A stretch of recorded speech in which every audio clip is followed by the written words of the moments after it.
എൻ്റെ അമ്മയോട് എവിടെയെങ്കിലുമൊക്കെ പോകാമെന്ന് പറയുമ്പോൾ അമ്മയ്ക്ക് കുറച്ച് അമ്പലങ്ങളുടെ ലിസ്റ്റ് ആവും കേട്ടോ പറയാനുള്ളത്. ഇതിപ്പോൾ ഞാനും അനിയനോടി ഒരു കന്യാകുമാരി ട്രിപ്പ് പ്ലാൻ ചെയ്തതാണ്.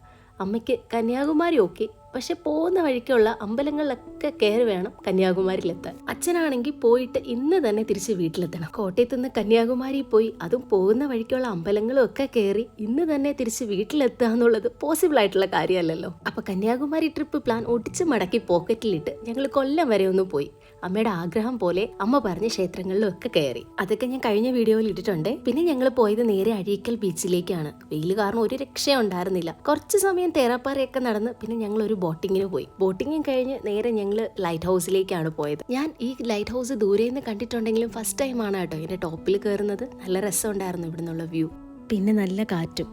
ഈ ലൈറ്റ് ഹൗസിന്റെ ഫ്രണ്ടിൽ തന്നെ ഒരു പാർക്കുണ്ട്. അപ്പോൾ പാർക്ക് കണ്ടപ്പോൾ ആയുവിന് കളിക്കണം. പൊരി വെയിലത്ത് ആയുവിന് കളിക്കണം എന്നുള്ളത് ഓക്കെ, പക്ഷെ ആയുവിനെ നോക്കിയിട്ട് വരാമെന്ന് പറഞ്ഞ മാമൻ ഞാൻ പോയി നോക്കിയപ്പോൾ എന്താ ആയുവിന്റെ കൂടി ഇവിടെ നിന്ന് ഊഞ്ഞാലാടുന്നു.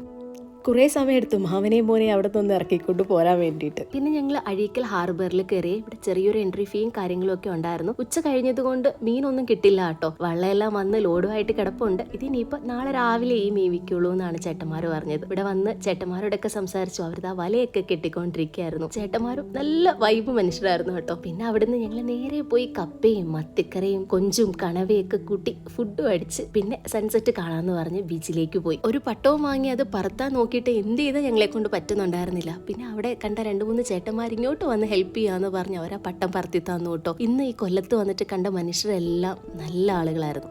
കൊല്ലംകാർ ഇത്രയും നല്ല ആളുകളാണെന്ന് എനിക്ക് ഇന്നാ മനസ്സിലായേ.